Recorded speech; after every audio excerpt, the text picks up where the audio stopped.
Eh bien, chers frères, je vous souhaite à tous un très saint et joyeux Noël. Que la grâce et la paix de l'enfant Jésus descendent dans vos âmes. Après la messe, vous pourrez vous approcher pour embrasser les pieds de l'enfant Jésus, que je vous donnerai à embrasser. Je reviendrai après être rentré à la sacristie avec les servants de messe pour faire comme à minuit. À minuit, il y avait pas mal de monde. C'est pour ça que les rangs sont un peu clairsemés ce matin. Mais cela ne fait rien. Nous chantons la gloire de Dieu et vous assistez à votre messe de Noël avec les chants un petit peu longs et très beaux. Je rappelle les fêtes des prochains jours. Demain, c'est Saint-Étienne, premier martyr. Ensuite, Saint-Jean, l'apôtre évangéliste, le préféré de notre Seigneur. Et puis, les saints innocents.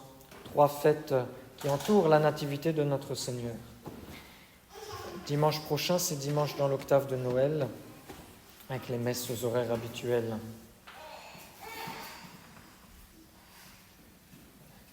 Malheureusement, les fidèles de cette nuit n'ont pas laissé de pain béni, donc je suis désolé, mais vous aurez à la place, vous pourrez embrasser les pieds de l'enfant Jésus.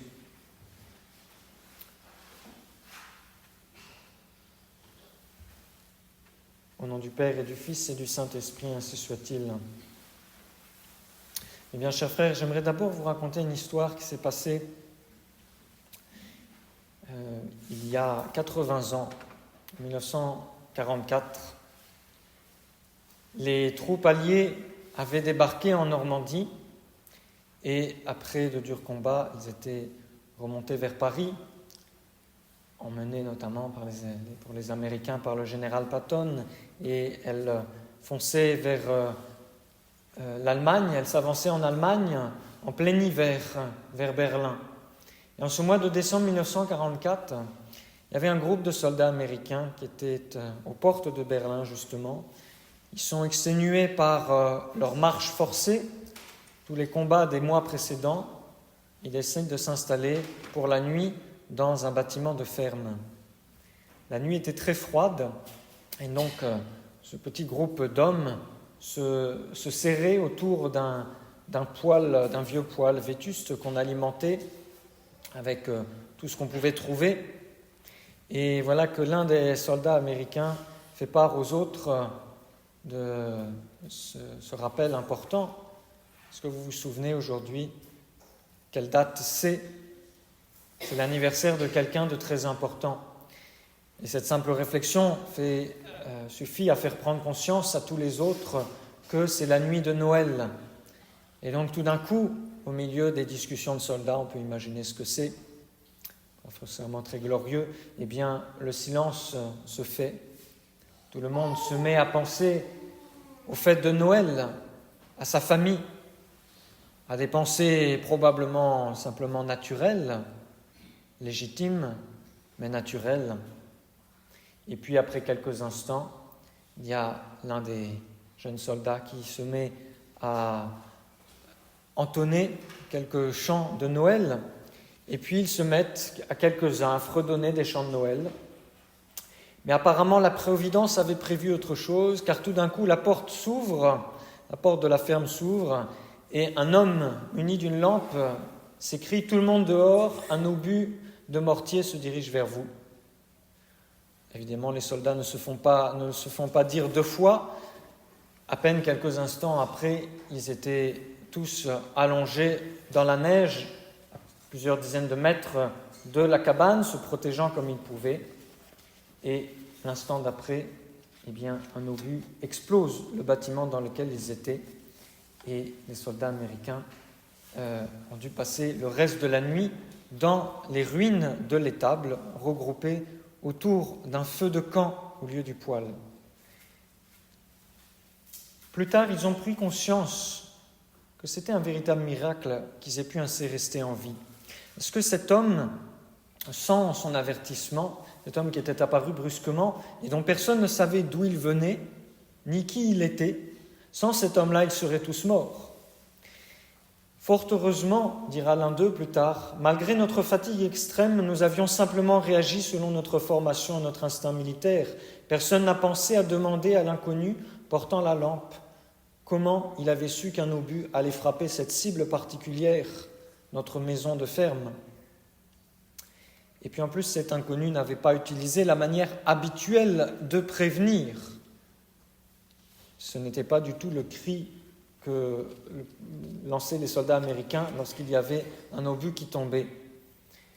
Et après en avoir longuement discuté, continue ce soldat, le témoignage de ce soldat, nous avons tous été d'accord pour affirmer que l'homme qui avait surgi dans la maison ne portait pas une lampe, mais il était lui-même la lumière. Lorsque nous avons comparé nos souvenirs respectifs, nous avons conclu qu'une sorte d'illumination émanait de cet étranger. Nous étions convaincus qu'un ange nous avait sauvé la vie en cette nuit de Noël 1944. Ce que cet ange gardien a fait en décembre 1944 pour des soldats américains, mes bien chers frères, notre Seigneur Jésus-Christ le fait chaque jour depuis sa naissance le jour de Noël. Il nous sauve en nous éclairant. Et nous devons avoir cet instinct de survie de regarder notre Seigneur Jésus-Christ, de tourner les yeux vers lui dès qu'il y a l'annonce du moindre danger et d'obéir immédiatement à ses ordres. Nous avons lu dans l'évangile de la messe, qui est en fait le dernier évangile que l'on lit habituellement à la fin de la messe, « Et la vie était la lumière des hommes ». Pour les soldats américains, cet homme qui leur a sauvé la vie était la lumière, comme ils ont témoigné. Pour la deuxième personne de la Très Sainte Trinité, notre Seigneur Jésus-Christ, il est la vie et toutes les créatures vivent par lui. Sans lui, il n'y aurait personne qui existerait. Et il est aussi la lumière des hommes, cette lumière qui vient éclairer spécialement les créatures raisonnables, c'est-à-dire les créatures qui ont une intelligence, les créatures qui ont une âme. Et Saint Jean dit ensuite dans son évangile, « Et la lumière, lui, dans les ténèbres, c'est-à-dire au milieu des pécheurs que le Verbe éclaire, la lumière de la grâce, mais les pécheurs restent ténébreux parce qu'ils se soustraient à l'influence de la lumière divine. Et c'est pourquoi Saint Jean ajoute encore, « Et les ténèbres ne l'ont point comprise, car les pécheurs ne suivent pas cette lumière. » C'est ce que saint Augustin explique dans cette comparaison. « Si vous placez un aveugle en face du soleil, dit-il, il ne verra jamais. Ce n'est pas que le soleil lui manque, mais c'est que les yeux sont incapables de voir le soleil. Ainsi, tout pécheur endurci, toute personne dominée par quelque passion, tout impie reste aveugle de cœur en présence de la lumière divine. Elle se présente à lui, mais il s'éloigne d'elle. Elle offre sa clarté, mais il détourne les yeux. Et que faut-il donc pour apercevoir la lumière divine ? Eh bien, il faut purifier son cœur, il faut nettoyer son âme de ses péchés, de ses mauvaises dispositions. Et puis ensuite, il faut regarder l'enfant Jésus, prendre du temps. Ce n'est pas pour rien que notre Seigneur est né dans le silence de la nuit, parce que la nuit permet le recueillement, la contemplation. Et cette lumière éclate ensuite au grand jour, et la messe du jour vient nous dire que cette lumière est plus forte que le soleil, et que le jour de Noël éclate brille d'une lumière surnaturelle qui est plus forte de la lumière du jour. Vous voyez comment le monde moderne va totalement à l'encontre de cette doctrine catholique de notre Seigneur Jésus-Christ, la lumière du monde. Les païens appellent Noël aujourd'hui la fête des Lumières. Et c'est ce qu'on entend aujourd'hui à la radio ou ailleurs. Et je n'ai pas vu à Nantes un seul symbole de référence à Noël dans les décorations. Il n'y a pas une étoile, seulement des guirlandes lumineuses. En tout cas, je n'en ai pas vu.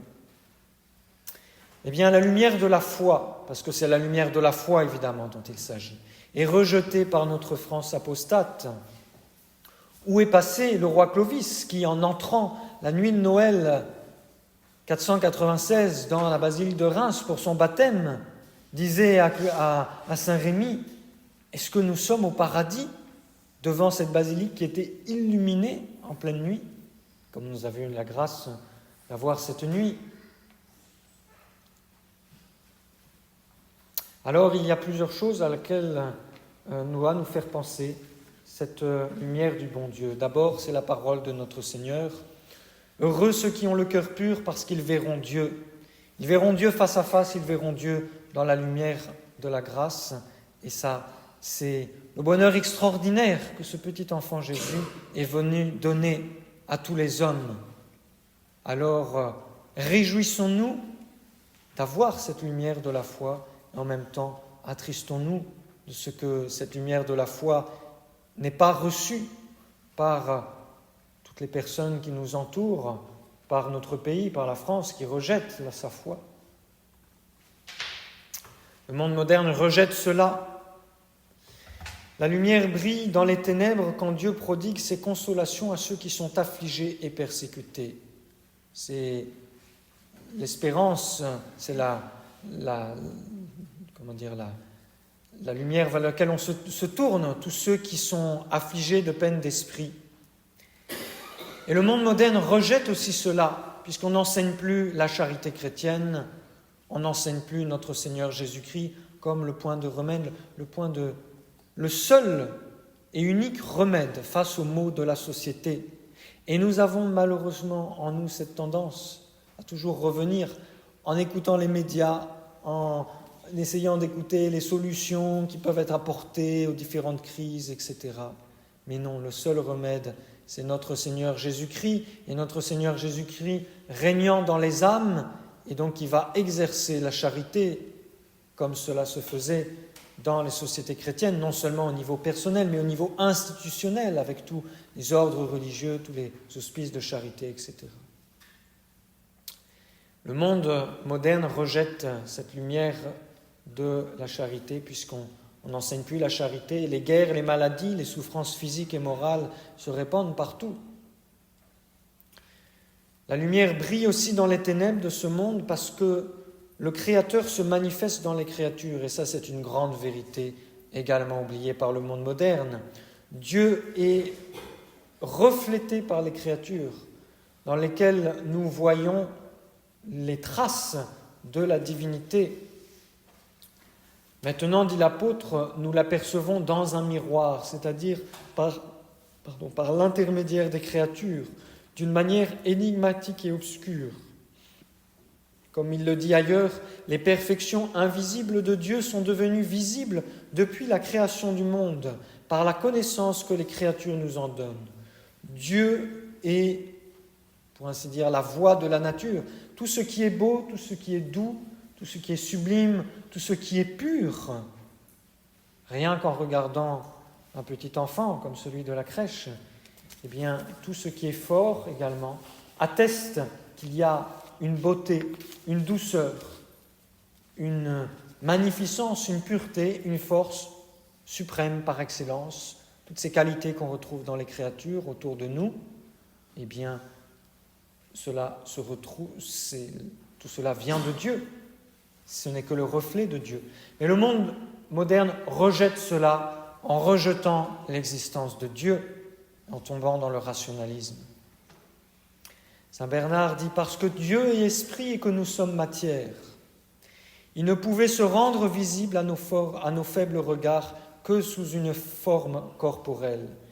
Il s'est donc fait homme afin que nous puissions contempler le Verbe dans la chair comme le soleil sous une nuée, comme une lumière sous un verre. » Et donc, le bon Dieu aurait pu, en voyant que le monde n'arrive pas à le trouver dans les créatures, le bon Dieu aurait pu se révéler, comme il l'a fait souvent dans l'Ancien Testament, au milieu des éclairs et du tonnerre. Et non, le bon Dieu a préféré se révéler sous la forme d'un petit enfant. Il n'a pas voulu se révéler sous la forme d'une lumière éclatante qui nous aveuglerait. Nous n'avons pas besoin de mettre des lunettes de soleil, pour ainsi dire. Nous pouvons simplement regarder l'enfant Jésus, et cela est très facile pour nous, cela parle à notre cœur. Le bon Jésus n'a pas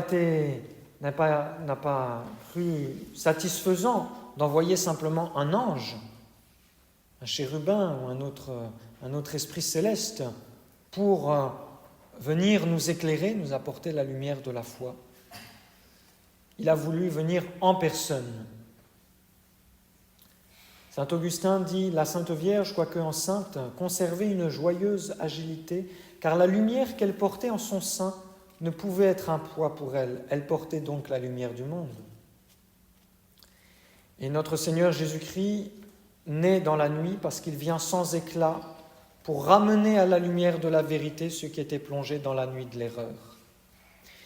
C'est une lumière qui nous sauve, c'est une lumière qui n'est pas aveuglante, c'est une lumière qui est faite pour nos saluts, qui nous permet d'écouter la voix de Dieu. Et c'est ça la fête de Noël, surtout cette troisième messe de Noël, c'est la lumière qui nous est présentée, sans éclat, sans que cela nous éblouisse, pour que nous puissions ensuite écouter l'enfant Jésus, écouter tous les enseignements de l'Évangile. Les bergers aussi furent environnés d'une lumière divine qui éclaira tout à la fois leur corps extérieurement, puis leur âme intérieurement. Et c'était un signe que le soleil de justice, comme l'appelle la Sainte Écriture, venait de se lever et que le jour de la foi commençait à luire pour tous ceux qui étaient de bonne volonté. L'ange apportait justement la lumière parce qu'il venait annoncer celui qui est la lumière véritable venant en ce monde pour tout homme. Puis ensuite, il y a eu pareil, la lumière de l'étoile qui est venue annoncer au roi mage la foi à venir, et les rois mages ont suivi cette étoile jusqu'à la crèche, jusqu'à trouver l'enfant Dieu. Alors, remercions en ce jour de Noël pour la lumière de la foi que nous avons et que bien du monde autour de nous n'a pas, ne possède pas. Et demandons d'être toujours fidèles à cette lumière de la foi et prions pour tous ceux qui n'ont pas reçu, qui ne reçoivent pas, qui ne recevront pas peut-être la lumière de la foi. Prions pour que finalement le mystère de Noël finisse par les éclairer, qu'ils se laissent toucher par cette lumière qui n'aveugle pas, qui est tout à fait à leur portée, mais que bien souvent ils refusent volontairement. C'est la grâce que nous allons demander au cours de la Sainte Messe, au petit enfant Jésus, à la Sainte Vierge et à Saint Joseph, au nom du Père, du Fils et du Saint-Esprit, ainsi soit-il.